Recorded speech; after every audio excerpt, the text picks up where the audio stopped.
Hello, everyone, and welcome to the Games Industry Executive Summary. I am hosting today, taking over for Casey, who is off doing God knows what. So, if you notice more technical problems than usual, or at least the same number of technical problems as last time that I hosted, that's why. But before I get going, don't forget to like and subscribe and do all that stuff. I am here. I will not refer to myself as the Dashing Dave because that's just a bit much, but I will refer to Manu here as the analyst. Manu, how are you doing? I'm good. I'm good. A lot of things to talk about this week, and Yeah. yeah. So maybe we can jump in. All right. You want to say what you're playing? You don't want to do any of that part of things? I've reached the 100-hour playtime on Arc Raiders. Mm-hmm. I'm level 75, so at max level. I've maybe one or two missions to do. I'm starting to feel a bit bored, I would say, as a single player, because I think at this moment it's more about only playing PvP. I don't see the appeal of PvE anymore. Mm-hmm. I still have collecting some stuff to do the expedition, but I believe doing an expedition means that you reset all your equipment, your gear and everything, your blueprint. So I don't know if I will do that. Probably I will do it, but it's kind of yeah, slow. My excitement is a bit slowing down, but I think it makes sense. 100-hour playtime for a $40 game is already a win. So Yeah, you did it. I mean, but I think that's always interesting, right? Is that this is why people like always try, like why PvP is useful to have, and even in a primarily PvE game, because PvE is always going to end in one way or another, and PvP is always functionally endless. You have to make it end. So it's tough to balance those, as Arc Raiders has shown, but the power of it. I'm also interested by the resetting thing. I feel like that's something that I've seen in Roblox a lot, right? The rebirth concept, and I hadn't really seen it anywhere else until I heard you yeah, talking about it in Arc Raiders. yeah. Yeah, it's do people do it? As you look at like communities, is an actual thing. It's so interesting to me because like it sort of goes against. I play these games to get stuff, and the idea of voluntarily giving up stuff, even though of course there's reasons to do so. It just seems like so much. It seems so exhausting. Yeah, I mean, I can understand in the same way that people will replay many times Skyrim, for example. You know, Hmm. I would say there is nothing like that is absolutely mythical in your inventory. Ultimately, you can still get access to almost all the weapons and all the equipment somehow, in some way. So it doesn't feel like you would be losing stuff forever. And I don't think that there is any equipment that is really considered as being a big loss if you It's reset. interesting. That's how I feel about it. Even the special weapons, some of them, you're like, okay, well, some of the basic weapons are already 80% of the job, I would say. So Interesting. yeah. That's how Yeah, I because I feel think at least. about like when I did I did a ton of Destiny 2, right? And the idea of resetting that is you would never reset Yeah, that. exactly. Yeah. But yeah, I mean, I think it's very healthy, the idea that because what you have to do if you allow that to happen is you need to be so confident in your moment to moment gameplay that you think just people are going to be here for that instead of for the commitment they've already put into. And I think that's a great sort of design goal, is to make people comfortable with starting over. And I think also the way you loot and your progress is really different between the end game and the start game. In the start game, you still need to collect the most ridiculous items, the most basic items, because that's when you start crafting the basic stuff. But in Mm-hmm. the end game, the only loot that's worth it is basically from the big enemies or some really like zones that are quite dangerous. But to be honest, this zone you have to drop at the start of a session, so a 30-minute session, and you have to rush to make sure you get your share of what's available in some of the high level loot areas. Otherwise, you just waste your time and you just okay. I'm going to extract, and I lost 10 minutes of my life because I arrived too late in the game. So Yeah. that's the thing. Yeah, I never quite got past the point. Well, I was still at the point where anything can be useful, Yeah, right? Where like you open a locker, you take everything basically, and then you just go out when your backpack is full.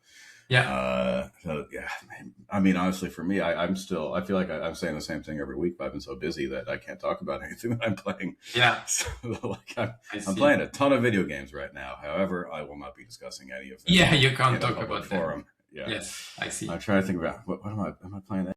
Oh, Mio. I played a little bit of Mio. That was definitely fun.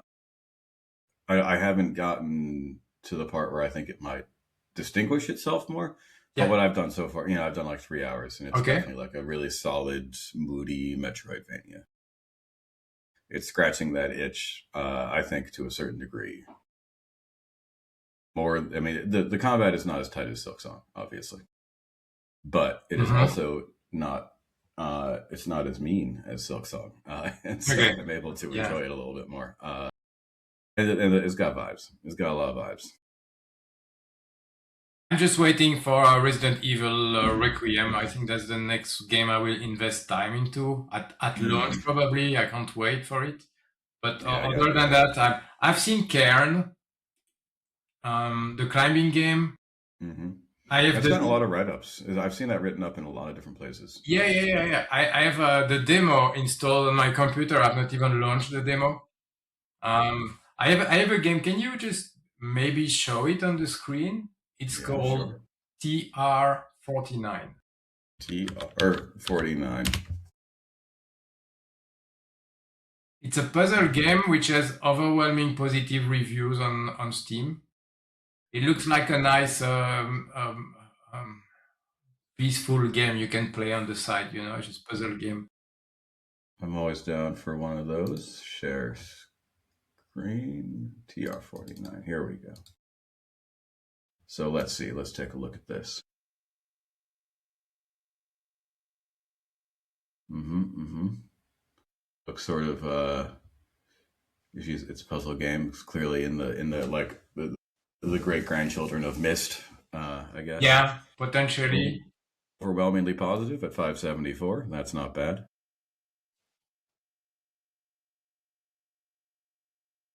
Yeah, and the And story it's also seems to yeah. be good. So it's not just a collection of puzzle. Apparently, Mm-hmm. I bought that game. I've not even launched it, but I felt like I think I bought it on discount at launch, and then I felt like, okay, well, Well, it looks that's like it's 689, and that doesn't even look to be discounted. oh, So okay, that's quite something. that's an easy one. Yeah, Mm-hmm. yeah. And I've heard of Inkle. Oh, Inkle did Heaven's Vault. Yeah, I liked Heaven's Vault. That was cool. Mm-hmm. Oh yeah, small Yep. one. It has good Yeah, good. reviews. Yeah. I can see. Yeah, And code they did, breaking and they each. did 80 days, right? Yeah. So these guys have been around for a little while. Yeah. Good You ever one. play The Room? I love The Room. Wait, I remember. I remember. Yes, super cool with the machine in the middle with the thing. Oh yeah, yeah. Yeah, well, there's a lot of them. Yeah, I think I played at least 4 or 5 of them, but Yeah, they I were these played mobile. They had a great tactility, like things moved and whirred, and yeah, that was always so cool. I played on mobile. I think it was when I was still playing on mobile. Hmm. I'm not really playing on mobile anymore for some reason. I'm just playing block stuff, block Kudoku and things like that. I'm not playing Hmm. complicated games on. Well, I mean, it's harder and harder to release a game like The Room on mobile these days. So I don't know, actually know what those guys have been doing. I think they kind of got grandfathered in a little bit, but finding good complex games on mobile remains, I hats off to the people doing it. But yeah, it's tough. My problem with playing on mobile is the same problem as I have playing on console, is that you cannot do Alt Tab. Yeah. I mean, this is for me. It's crazy, but maybe I have a problem. But the fact that you can instantly kind of pause and check something or answer to a message, um, any app that force you to turn your phone also on in landscape is Hmm. already a block. It starts to be a blocker for me. And Yeah, and no, it's interesting. Yeah, because for me, sometimes that can be a benefit of something like console, right? Is you are forced to lock into it a little bit, but then you actually have to do it.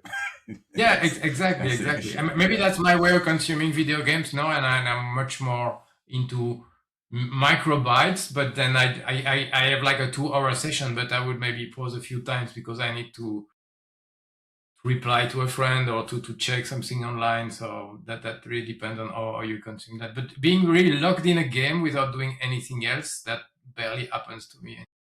Yeah, I mean, I feel like for me that's a goal.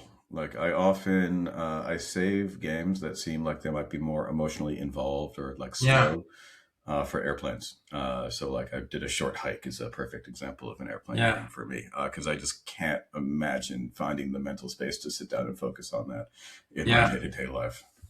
And I mean the recent the live service game, the multiplayer game, they trained you to do something else while it's loading. You know, it's Yeah, like no, 1 minute and a definitely. half of lobby of Fortnite. It's just the loading for Arc Raiders. Battlefield is the same. So because you have some time between two games, you quickly can alt tab, but that's not something you can do that easily potentially on I mean, Yeah, you just take your phone while you are playing on the console, but I don't know. I like the multitasking on PC also for gaming, to be honest. yeah, interesting. Yeah, I feel like well, with Fortnite specifically, that those long loading times became an important part of how they got established because these were social times. Yeah, But you're not doing that if it's just you. yeah, and even watching sorry, it's a bit of my story, but watching videos on a phone, like in the plane, I tend to have that in vertical too now. Not Interesting. I can't watch video like proper videos anything over 30 seconds on my phone. I need scope for the imagination. I usually would put a movie. I mean, I have a flip phone, so at the half of it would be a movie from Amazon or Netflix, and then the second half would be a game or would be a browser. So I kind of do dual screen on phone also. So it's Yeah, more of a yeah, background noise. And it's funny. I was there was an article a few days ago about Matt Damon or Ben Affleck explaining that Netflix as the guidance that you need to repeat the plot 3 or 4 times in the movie because people they lose the plot, they just on their phone, you know. yeah.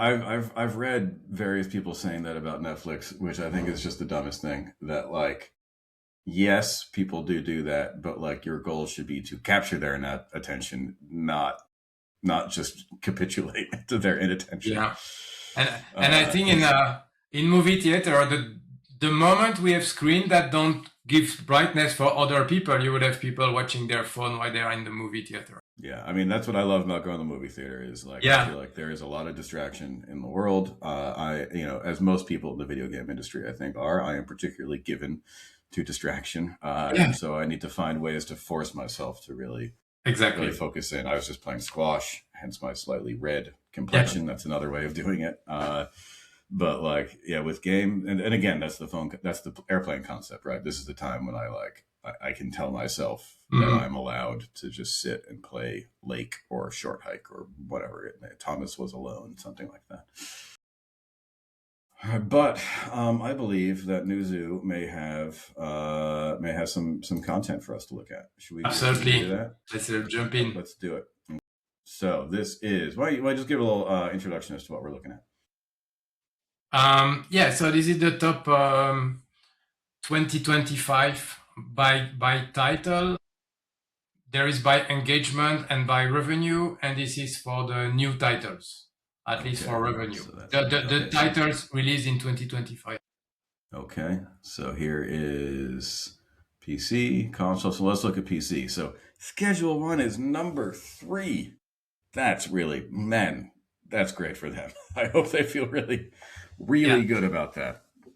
I think on PC the story it's shooters and RPGs. When you look at Mm-hmm. that, because you have Battlefield, you have Arc Raiders, and you have Borderlands 4, Yeah. and And then Arc Raiders is a shooter. That's an RPG. I mean, both Borderlands and Arc Raiders are shooters, but like with strong RPG elements. yeah, and then you have Monster Hunter Wild, you have Clair Obscur and Kingdom Come Deliverance, which are really more RPG type of Mm-hmm. and Oblivion, sorry. Yep. Then you have Schedule One and Repo. You know, this kind of a successful hype game. Some of them are not successful anymore, but it's just by the amount of copies that were sold that allow them to be in the top by revenue. And then you have EAFC 26, which is Yep. quite a strong performance because usually sports titles don't do so well on PC. Yeah, those are. I mean, I feel like that is kind of a we're still over the course of the past 15, 20 years watching a slow transition to more and more people being comfortable doing that kind of thing on PC, Yeah. which that will come up later in the news. But we don't want to talk too much about that yet. But I mean, for me, it's just still really something that I think about the degree to which something like Expedition 33 dominated the conversation for so long, Yeah. racking up all the awards, and there's Schedule One at number 3, and he's at number 9. Yeah. That's true. That's true. Yeah. Okay, let's move on to console and let's see how these things are different. Let's see what do we have. Yeah, sorry. Expedition 33 was free on the Game Pass PC, Yeah, so yeah, that's maybe right, there's of a bit course. of that. Yeah. Yeah, that is where I got it. Ultimately, was Game Pass. I should have done my part as a fan of high quality work. No worries. But The other thing is that Oblivion was also on Game Pass. Yeah, But and what we see, because right now we are looking at playtime and we are preparing our report that we will release in a few weeks, is that Oblivion did a splash, and then from an engagement standpoint, it completely disappeared after 1 month. It's like nobody's playing it, nobody's buying it anymore. It just completely disappeared. I see that. I mean, for one thing, this has been come up in interviews recently a little bit. I still think that Morrowind is the game to remaster. I think it's the most interesting game they've ever made. Oblivion, I just did not think was a very interesting world, and I really didn't like how the main conflict, because I think that Bethesda games are all about world building, and so the fact that the main conflict of the story took place in a different world, in a different plane of existence, that really bothered me because it didn't feel built out to me, and I feel like it was kind of, maybe we're seeing some of that with the phenomenon that you just described, that yes, it's a legendary game kind of for its kind of place in time, but it's got a lot of issues. And I think Morrowind is you put some modern combat systems into Morrowind, you got yourself a stew. Yeah, and I think also Oblivion is still visually and from a gameplay standpoint young enough that you cannot redo a remake, but maybe Morrowind would be a remake rather than a remaster, and that also makes a big difference. To be a remake. My guess is too, it's old enough that whatever source code you're working with is probably just like a bucket of chicken bones at this point. Yeah, you would need to really make it work if you're going to make it look nice. I mean, the fact that there's stuff in that game where if you swing your sword right in front of a crab, you just might not hit it. Yeah. I don't think people would accept that anymore. Mm-hmm. Yeah. Okay, anything to say about PC before we talk about console? No, let's go to console, and console is going to be quite quick. You see the amount of sports title that you have over there. Yeah. CFC, Madden, MBL The Show. What do I see? I don't see Can you just click on the image to show it bigger? Okay. College football. Yeah. Then Battlefield and Ark Raiders, they've been multi-platform success, clearly. And then on console, you see the AAA action adventure game kicking in with Ghost of Yotei and Assassin's Creed Shadow. Yeah, I mean, again, Ubisoft's issues are something we talk a lot about here, but number 6 by revenue on console, right below the big sports games. That's not bad. It's clear that they needed it to be more, but that's still that's a result. If your company is not happy with that result, then your company is having a lot of issues. One name that I am not seeing on here is Call of Duty. At all. No, not. I just remember it's only 6 markets. And there is a big share of Call of Duty on Xbox that's in the Game Pass that we would not see here. So it would be mostly PlayStation in that case. And there's a lot of PlayStations out there, and and these 6 markets are people that you would expect to see playing Call of Duty. So the fact that it doesn't crack the top 10, even with the Battle Pass, the Game Pass thing, I still think that's remarkable. Yeah, let's. There might be a caveat in the graph. Let me check. It says we cannot separate Battlefield 6 and RedSec as individual games. Console includes Xbox, PlayStation, Nintendo Switch. These are the caveats. Okay. Because the challenge we already have also with Call of Duty is that we can't really separate the revenue generated by the latest Call of Duty. Right, because I forget how it all comes through the same logic Yeah, now. So yeah. it might be excluded from there just because it's not a new release in Hmm. the sense of the other. FC 26 is a new release, even if it's a very similar game to Yeah, 25. yeah, it's Yeah. still a sandbox. I mean, yeah, the Call of Duty is doing is first. It sort of invented live service before the like retail structures existed to really support it, and it's still retrofitting itself best it can. Yeah, absolutely. So Call of Right. Duty would probably be there if we add it, but because it's there, it's all year long. It's there, and there is still a lot of extra content revenue coming Yeah, there. I'm interested to see NBA above Madden. I mean, I guess NBA has a stronger international appeal than Madden does. NBA Just had a very strong year. NBA has always been much closer to FIFA, to EFC mhm. than to Madden because Madden is just one market and NBA is more than one market. It's a bit of Europe in there. And also Yeah, NBA 2K26 had a very good year in a segment. So the sports segment, which is rather flat or a bit down, NBA was up by maybe 10%. So it's also a hmm good year for them. yeah, interesting. What else is there to say here? We have two exclusives on this list. We have Pokemon and Ghost of Yote, which is that I think it's funny. It makes sense more now to see exclusives on this list. I think in the last generation, even still, with the weakness of the Xbox One, it still wasn't as weak as Series X, and so you might have struggled a little bit more to get a PlayStation exclusive into the list just because there was a stronger install base. But now, it basically doesn't matter. Yeah, you would have also Mario Kart in there, but because it has been mostly sold as a bundle with the place with the Switch 2, we cannot really track that. Yeah, So interesting. yeah. And the other thing Yeah. about Ghost of Yotei is Sony announced I think yesterday that it actually performed better than Ghost of Tsushima, at least for the first months. Wow. Yeah, That is kind of reversing a bit of a trend for them, and we like to see that reversed because I think Ragnarok underperformed, God yeah, of War 2018, Horizon Spider-Man. Forbidden West, I'm Yeah, pretty sure yeah. underperformed, Horizon Zero Mm-hmm. Dawn. Yeah. So for them to be able to reverse that, because I get the feeling that's something that Sony has been talking a lot about is how to keep them strong, these big splashes. What So is that's great. interesting with games like Ghost of Yotei and also Assassin's Creed Shadow is that yes, you hear about them in the marketing ramp up before launch, but then it's like they completely disappear and they never existed. Yeah, yeah. I feel like that's so many things now, right? Like Yeah, every yeah, but they like still make it. It's like silent sales, you know. Nobody's talking yeah, about it anymore. There are not like massive updates or anything happening because these are not live service games.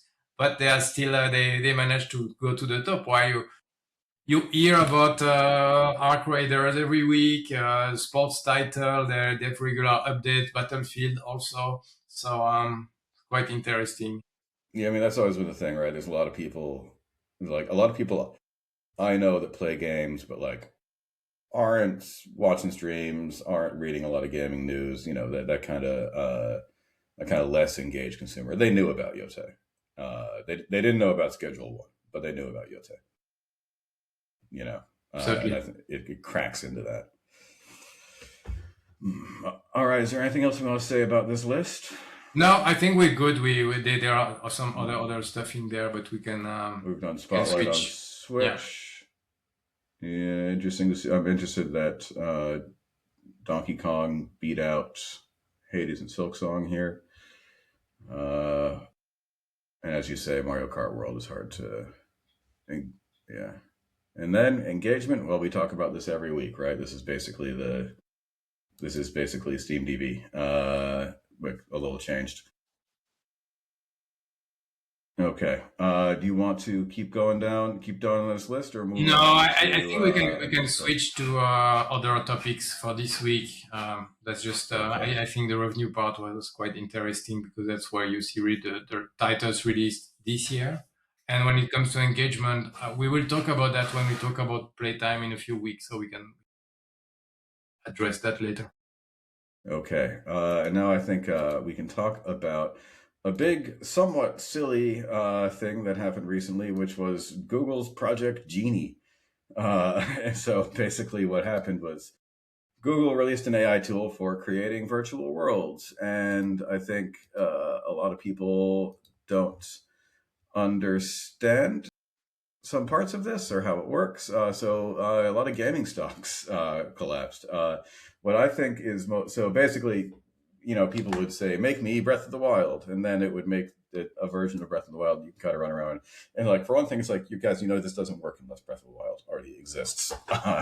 Like that's the whole thing. And also, I think that the one stock that going down that I think makes the absolutely sense of all of this is that the Roblox stock went down, which is like AI assisted creation tools are only going to be good for Roblox. Like Yeah. that's Yeah. people are going to be able to make more expansive stuff. Like it's just so fascinating to me that what kind of a lack of understanding you see from the stock market about games still. Yeah, I would say if unless you consider this platform as a competitor to Roblox in the sense that will Google get player into their own platform or not, then it's Yeah. the question, okay, you have to log into Google Genie if you want to play the Google Genie experience. And you And in don't that go to case, Roblox anymore. but then it would be dead on arrival, right? We've seen this so many times that like they don't have they clear this is an experiment, Yeah. and building a platform, as Google well knows, is a whole lot harder than just putting some fancy tech out and hoping people use it. Yeah, it's still hard to make video games, even if you Yeah, let the people do them for you. Still, still yeah, not. and it's even harder to make video games that anyone wants to play. But I Yeah, still like the idea of. I think ultimately, when you think about it, as a player, there are players that would like. I want to play an adventure game with zombie where things is happening and things like that. Like a prompt, and then you play the yeah, video game you've prompted. Some people they will keep just enjoying experience designed by other, but I think there is something there. Like a video game becomes just a prompt.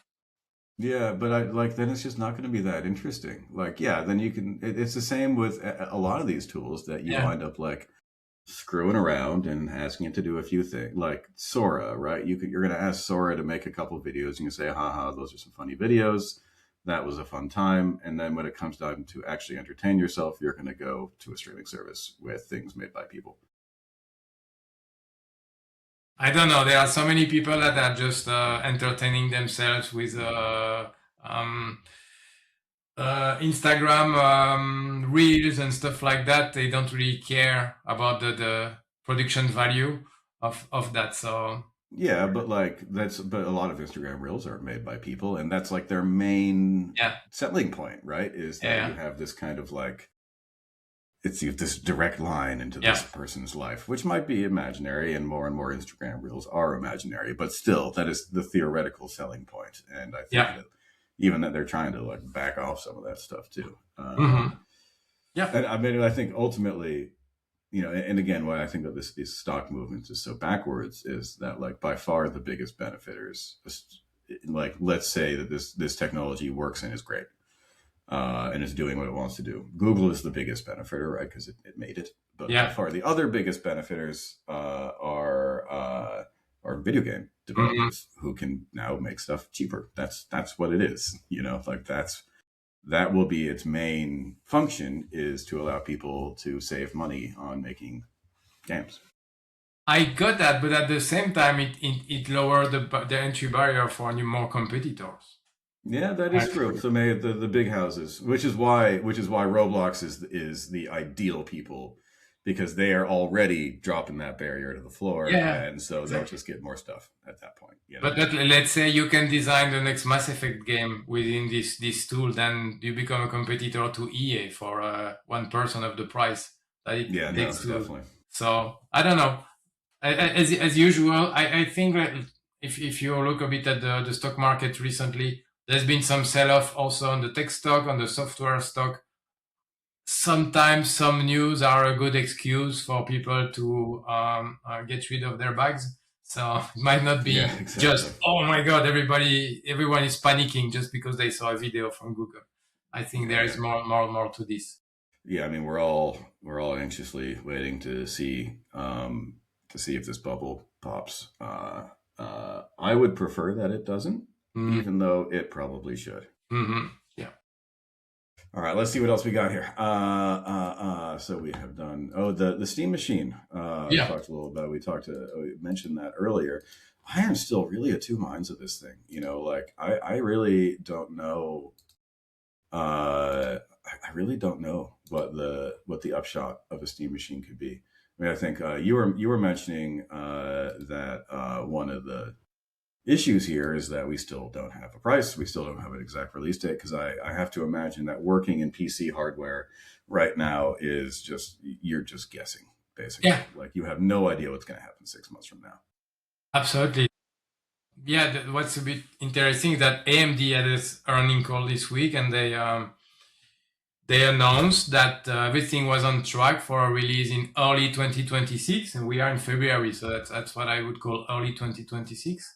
Yep. June is not early When 2026. does mid 2026 begin? April, May? June, just July, Yeah. that could be mid. And then at the same time, Valve did a blog post, I think yesterday, saying things have changed since the announce of the Steam machines, and at this point, we still don't know what will be the price and the release date. Yeah. I So mean, it's got to be RAM related, right? RAM, Yeah. storage, anything chip Storage. related, to be honest, Yeah. at this point. It's going to be across the board. And that's something we flagged many times already. Um, the entry barrier to any type of gaming is going to increase, to raise in the future. Yeah, And and you know, this wasn't in our video game news, but I did see also in the Times this morning that Xi Jinping was talking a lot more about Taiwan, and that could have an impact.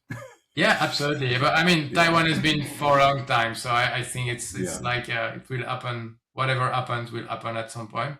yeah. I mean, I they've been there for also a long time, but yeah, Yeah, I also think that if this AI bubble at some point bursts, the price will fall down as quickly as they raise, probably, if not faster. yeah. I mean, we've seen that cycle happen with crypto any number of times on with GPUs in Yeah, particular. So it's not hard to imagine this could happen again. But how yeah, about the Steam Machine as a concept? Do you think so? Like, let's say the price is 600, which I think is kind of in line with what we've been imagining, at yeah, least in a normal. Like, I still don't know. I still don't know the degree because it's got to get people that are that don't already have a thing to play modern AAA games on, absolutely. I and that's don't the big see it. problem. Yeah, I see that as a side platform, maybe for like super and PC enthusiasts. I don't see that replacing PlayStation at this moment. So I I think people talk more about it than the actual potential of. yeah, I think that's right. And I think, you know, maybe Steam is aware, or Valve is aware of this.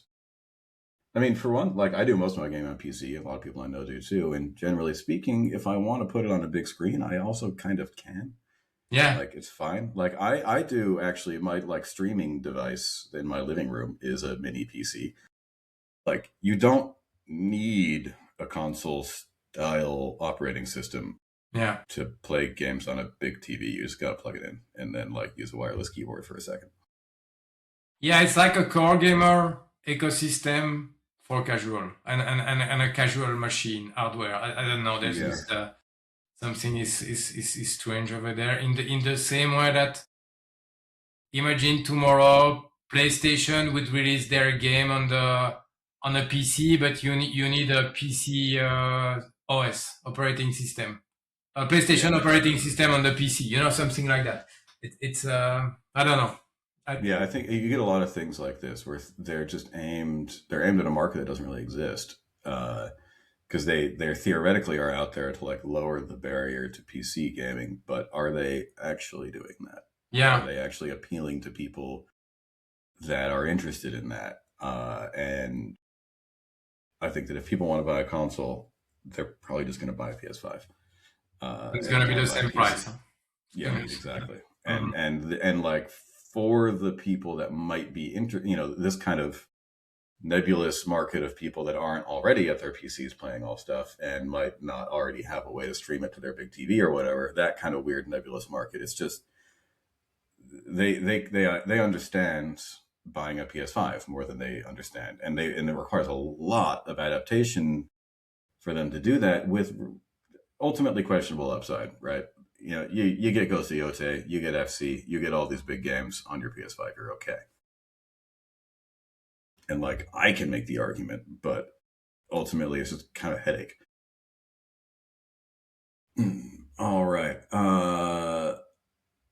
Let's see. You want to talk about Fortnite? How do you want to do that? No, no, I think we can talk quickly about Overwatch. It's kind of Overwatch, funny. okay. It's Overwatch is ditching the two. This reminds me of like HBO Max. Max like switching its name like 4 or 5 times over. Oh man, yeah, it's branding a difficult thing. But I mean, it was always so weird when we were in this live service era, right? Where a new story driven era. I really wonder about that because I know that they got in hot water for like promising a PvE campaign for Overwatch 2 and then like not doing that. Uh, so are they doing in-game events, hero trailers, anime comics, map A updates? lot is I'm happening. not seeing PvE in here. I'm not seeing them talk about No, PvE no, here. but a lot is happening. They are removing some legends and then they're adding new or heroes. Sorry. Yeah. Um, so it's a big. It's not a reboot, but it's a big change. And I felt it's interesting. They are still mm, investing massively in the game. You know, to change it slightly and to recover probably some of the audience they've lost to Marvel rivals. Um, I don't know. I think this is a losing battle. I think they can lose slower if they do some stuff, but the glory days are not coming back without a massive shift. And again, I'm not seeing I'm not seeing the PVE side here, which not saying a game like this needs PVE, but they Yeah, did talk about that. yeah. And I know that if they do another reboot without that, then people are once again going to be like, And then "What's I wrong with just this?" Yeah. I just post on LinkedIn. Is there any other games with a two that could drop the two? You know, I like mean, Destiny yeah, Counter Strike, theoretically, yeah, Counter Strike. Dota. Dota is a two, isn't it? I kind of Yeah, forget. Yeah, yeah, yeah, it's legacy. yeah, yeah. I had other one. I just check. I find it funny that it's like we have this legacy of number because at some point it made sense, but now it doesn't matter. There's just only one game. Helldivers 2, I think it's a bit young. Hmm. If it you know, and Team Fortress 2, Yeah, not definitely. an old one. I think when it's a free to play, it doesn't make sense to put a 2 after that. You know? Yeah. Yeah, you It, see it in all these things that like straddled eras in their yeah. development process, basically. And if it's a premium game, then you can just say, okay, this is the new Helldiver. This is the new game like this. This Yeah. is. I can see Arc Raider 2, Arc Raiders 2, for example. I can Yeah, see but that happening. I think that you generally speaking, and I think I would love to see a meta analysis of sequel and large scale expansion titling, because I think you're just safer to put a colon after it and put a subtitle. I think that gives you a little more room to move. It's like the way that like the Assassin's Creed series eventually had to abandon numbers because it made so little sense anymore. I guess they never made an Assassin's Creed 5, right? Assassin's Creed 4 colon Black Flag. That's the last numbered one. Yeah. And then I remember when they were announcing Valhalla, I joked that it was Assassin's Creed Origins 3 : Assassin's Creed 6. Yeah. Then you have Battlefield that went it went Battlefield, then 2, then 3, then Hardline, then 1, then 5, then Yeah. 2042, and now 6. So it's kind of also funny. Yeah. And then you got Call of Duty, which has sub-franchises that are numbered, but the main franchise does not have a numbering convention. Yeah. Yeah. I mean, again, it's just all this stuff that, like, there was a time when putting 2 in the second game in your series was pretty straightforward. That is just what you did. And it's all of these games that, like, came into existence in that era and still need to figure out how to describe themselves in the new era. And Overwatch is the kind of thing, I think I would argue that by the time Overwatch 2 came out, they should have known that things were different now. But not necessarily by the time that development on Overwatch 2 started. The problem with Overwatch 2 is that the first Overwatch was a premium game. It was a $40 or $60 game, and then it became a free to play title. So I don't know how they could have done it differently. But I think when you raise the number, you raise the expectations. You expect something different if it's number 2 and not number 1. If you don't change the name, you just expect that it's like Apex Legend. You change the meta, or you add heroes and you add some mods. But when you're calling your live service game number 2, it means that you reset your progression and everything must be different. And then as a counterpoint, if you give people something that does feel genuinely new inside of a live service games without the sequel number, then they're just surprised and happy. Happy if it's something new that they want. But then you can get a lot of, it's like, what do you call it? Like Fortnite has done that several times, like Zero Build or something like that. Or stuff that does feel genuine, or Blitz, stuff that feels genuinely different and can generate some of the hype that you might get out of a sequel, but without sort of the negative downside. Because I think then the other huge thing that a 2 does is it severely deprecates 1. Yeah. Sorry. And then there's lots of games that are struggling with this right now, where like then 2 is not as built out, or 7 is not as built out as 6 or whatever. So people go back to 6, but there's also the notion that it's not the newest thing, and then you've just split everything up, and then you're in trouble. And you had the issue with Payday, Payday 2, Payday 3, which was a sub game compared to Payday 2, but then at the same time, people, they are migrating, and maybe they don't, or they go back to Payday 2, but it causes too much friction, and just you lose some of your player base if your latest iteration is not the best game of your series. Yeah, exactly. All right, so let's see what else. Switch 2. Let's close ourselves out by talking about Switch 2 a little bit. Yeah. Tell us what is happening with Switch 2. So they've released the sales number, which are good. I mean, they are in line with the trend that we had seen in the first months. It was really, Switch 2 was really a super fast start. And then it slowed down a little bit during the holidays, but because, as expected, they had the most enthusiastic people jumping in at the launch of the Switch 2. There was not that much of a stock constraint, supply constraint. So whoever wanted a Switch 2 at launch could get a Switch 2 at launch, except in Japan, I think, probably. And now that there is enough supply, we see that actually it's slowing down, because there is nothing that can push people now to jump into the Switch 2 if they have not done that a few months ago. Yeah, I mean, I think we've been saying this on this show since we first started talking about Switch 2, is that like no one was ever worried about launch. Nintendo people, myself included, were going to buy a Switch 2. But the argument just becomes so much more difficult after that, especially because Mario Kart World didn't do what it needed to do. That was the only thing that could have really pushed people, and it clearly is not. Honestly, I haven't played it. I own it. I have downloaded it. I have not played it. I don't think I'm alone, really. And so it, like, regardless of its quality, I can't really comment on that. It clearly did not force a migration, either to Switch 2 or just to the new game. It's just Mario Kart 9. It's just the same karting game since forever. I don't know what's the excitement there, Everything is turned around. Open world, I guess, but like, I mean, Yeah, Mario better Kart, open world than that, right now, yeah, and to talk about, to go back to talking about sequels, like what if Mario Kart 8 Deluxe had become a platform? I mean, like I think about when Yeah, my daughter was first born and my wife and I were playing that all the time. Like we would have yeah, spent, I would have easily wound up spending 100, $200 on new tracks over the course of yeah, a year, no problem. uh-huh, Like, and I think there's a lot of people that would have also done that. yeah, But it's just not how Nintendo operates. Does Nintendo have any proper live service? I guess Splatoon came close. yeah. Now I'm just thinking that Mario Maker, where you could make levels for, is it for other people or for yourself? Mario Maker. Both, I guess, and they did have a single player component, but like primarily for other people. Yeah, yeah. So they already had Yeah, this kind of UGC type of game.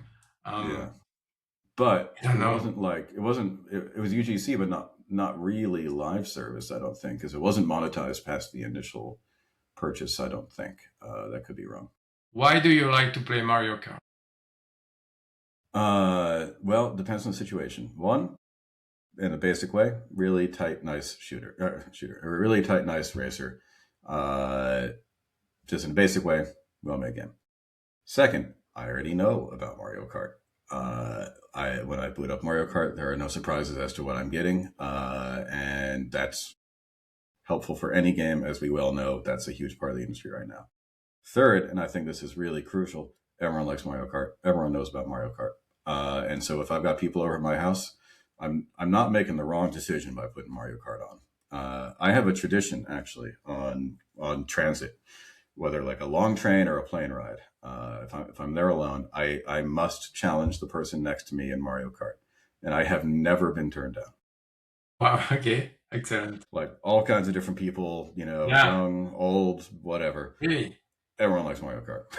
that's funny. It's so easy, so casual, so easy to play. Maybe not to master, but to play. I I wonder if there is something about decay of decrease of couch play, or like people gathering to play together in the same room. Maybe there is a trend where more and more people are more individual. I don't know Yeah, which means I have a because theory about that. yeah, Because obviously we've seen the industry move heavily away from that. And we see things like It Takes Two selling extraordinarily well by embracing it. And I think one of the main reasons that people moved away from it, obviously there are some structural things, there's stuff you can't do. But I think it's just that there was no data associated with it. So that it was easy to make the argument for why we needed more connected multiplayer because you can show a chart that goes like this. But by its very nature, you are going to be really compromised getting data off local multiplayer because there's a good chance there's no internet connection involved anywhere here. yeah, interesting. Um, my only memories of playing Mario Kart is with 2 or 3 other people. I would never play that solo, for example, which Yeah, also, no, definitely not. yeah, Yeah, yeah, yeah. And just yeah, to close on maybe for today and on Nintendo, the other thing is that some investors, what they see is that they don't seem to be selling a lot of games on the Switch 2 compared to the number of console being sold. So right now, is that like any game purchased on the Switch 2, or does it have to be a Switch 2 game? no, any game purchase, the number of games Switch 2 owner is playing or is owning. Okay, Yeah, yeah, yeah, yeah. yeah.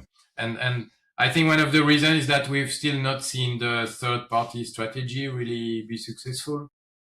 No, I mean, I guess people Assassin's Creed Shadows is on there. Like people have clearly put slightly heavier games on there that they wouldn't have been able to put on Switch One. But Yeah, also, I feel like for me at this point, my mode of interaction with the Switch is relatively well established, and it does not involve playing things like Assassin's Creed. It involves playing things like Mio or Hades or Silksong, and like that. That's just a hard habit to break. Like that's my experience of playing the Switch is not Assassin's Creed, and my experience of playing Assassin's Creed is not the Switch.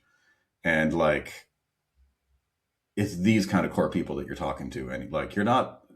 I don't think anyone no one who bought Assassin's Creed Shadows has not played an Assassin's Creed game before, right? That's pretty. That's not like getting in new players, and so you're dealing with these pre-existing expectations, and it's just hard. If you're gonna play a premium AAA game, you want to play it on the best platform and the bigger screen as possible.